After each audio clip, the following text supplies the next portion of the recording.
Hello, my name is Maurya Prince Kumar. आप देख रहे हैं मौर्य प्रिंस कुमार इंडिया। मैं आपको बताने वाला हूँ बीजेपी के नए विज़न के बारे में। एनडीए का मिशन 360 का सीधा सीधा मतलब है कि 540 सीटें हैं पूरे सांसद भवन में, और उनमें से 360 इनको चाहिए ताकि वो अपने हिसाब से कानून बनाएं और अपने हिसाब से फेरबदल कर पाएँ कानूनों में।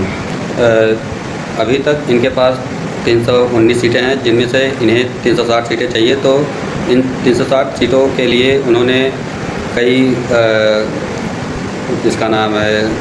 पार्टियों को तोड़ा, जिसमें उद्धव गुट के 6 सांसद शिंदे की शिवसेना में शामिल। हाल ही में टीएमसी के 20 सांसदों के अलग होकर एनडीए को समर्थन करने की शिवसेना उद्धव के 6 सांसदों के शिंदे गुट में शामिल होने के बाद इस कायस को और बिल मिल गया है। हालांकि इस जोड़-तोड़ के बावजूद 2 तिहाई बहुमत के लिए 41 सांसदों की ज़रूरत है। इसके लिए भाजपा की निगाह अब सपा के डीएमके, एनडीए, एनडीपी जैसे दलों पर की है। महाराष्ट्र भाजपा का अब सपा के डीएमके, एनसीपी, शरद जैसे दलों पर है। महाराष्ट्र के भाजपा के वरिष्ठ नेता ने दावा किया कि शरद पवार के 8 सांसदों में उनकी बेटी सुप्रिया सुले के अलावा बाकी 7 भाजपा के साथ हैं। हालांकि सरकार बिलों के संबंध में सभी दलों से बात कर रही है। केंद्र सरकार का फोकस वोटिंग में 61 विपक्षी सांसद गैर हाजिर रहें। सरकार का सीधा मतलब कि बीजेपी का सीधा ऐसा है कि अगर वो बीजेपी की तरफ हैं तो ठीक, नहीं हैं तो उनको गैर हाजिर करना या कराया जाएगा, या कुछ ऐसा कर दिया जाएगा जिससे वो गैर हाजिर हो जाएँ। पहला विकल्प उनके लिए जो 61 सांसद हैं जो बीजेपी में नहीं हैं, पहला विकल्प 41 सांसद और जुटाने होंगे। विपक्ष के 41 सांसद टूट विलय या समर्थन के लिए के एनडीपी में शामिल हो, एनडीए में शामिल हो या अलग गुट बनाकर सरकार का समर्थन करें। दूसरा विकल्प विपक्ष के साथ गैर हाजिर रहें। ऐसा करने से सांसद में प्रभावी सदस्य संख्या घट जाएगी। फिर 2 तिहाई आंकड़ा 319 पर आ जाएगा, जिसके लिए सपा 37, डीएमके 22, एनसीपी शरद पवार की यह गुट है जिसमें 8 सांसद हैं, और टीएमसी जिसमें ममता बनर्जी जिसमें 8 सांसद इसमें भी हैं। यानी कुल 75 सांसदों में से 61 को गैर हाजिर करना होगा बीजेपी को, तभी वह अपने हिसाब से वह काम कर पाएगी, अपने हिसाब से वह कानून का फेरबदल कर पाएगी। 7 निर्दलीय व छोटी पार्टियों के 10 सांसदों पर भी निगाह है, जिसमें ज़रूरत पड़ी तो कांग्रेस के 98 के भी कुछ सांसदों को गैर हाजिर करने का प्रयास हो सकता है। इसका सीधा मतलब है कि कांग्रेस के, जो कि भारत की बीजेपी के बाद दूसरी सबसे बड़ी पार्टी है कांग्रेस, जिसमें 98 सांसद हैं, जिसमें उनको पूरे के पूरे सांसद को 98 के 98 को गैर हाजिर करने या कुछ उसमें फेरबदल करने या कुछ कम उपस्थित कराने में इनका काम रहेगा। अगर इनका टारगेट 362 या 60 पूरा हो जाता है, तब यह कुछ ऐसे कानून बनाएंगे जिसमें पहला कानून होगा परिसीमन।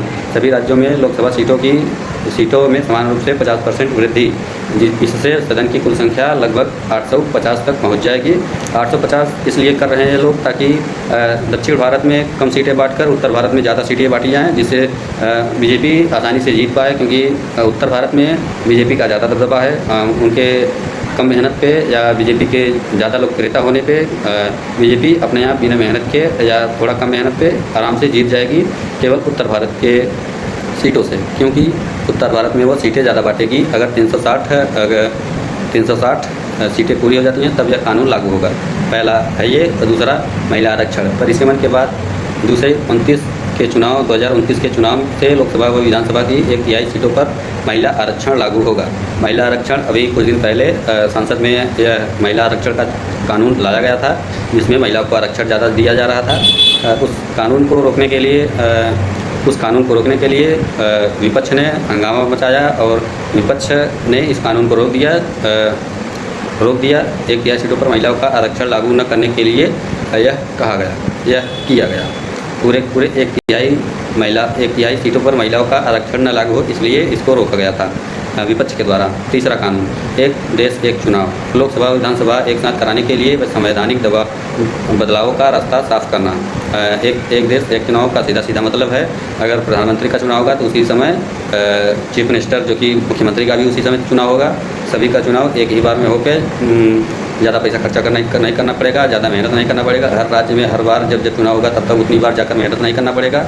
इससे लोगों का टाइम बचेगा, सरकार का टाइम और पैसा दोनों बचेगा, उनकी मेहनत बचेगी, जिससे यह थोड़ा सा अच्छा बढ़ेगा भारत के लिए और हमारे आप के लिए भी। चौथा कानून, न्यायिक संवैधानिक सुधार। यूसीसी सहित ऐसे सुधार जिनके लिए भविष्य में संविधान संशोधन या व्यापक सहमति की ज़रूरत संभव हो। यूसीसी का सीधा सीधा मतलब है कि ऐसे यूसीसी एक ऐसा न्यायिक संवैधानिक सुधार है जिसमें पाया जाता है कि सभी जितने भी धर्म हैं, जाति हैं, सब एक बराबर हैं। सबका विवाह करने का तरीका, रहने जीने तरीके, रहने का तरीका, हर एक तरीके समान होंगे। कोई अपने हिसाब से कुछ कानून कोई अलग किताब का मानकर, कोई अलग धर्म का मानकर काम नहीं कर पाएगा। उसमें यूसीसी लागू करने पर सब समान हो जाएंगे। चाइना की तरह जैसे वहाँ पर सब समान है, ऐसे यहाँ भी सब समान हो जाएंगे। केवल इस चैनल को सब्सक्राइब कर सकते हैं, लाइक एंड शेयर कर सकते हैं, जिससे आने वाली अपडेट आपको पहुँचती रहेंगी।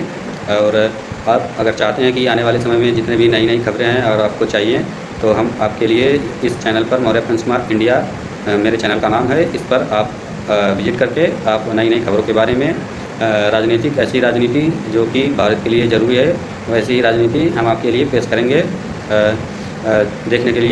पूरा देखने के लिए धन्यवाद।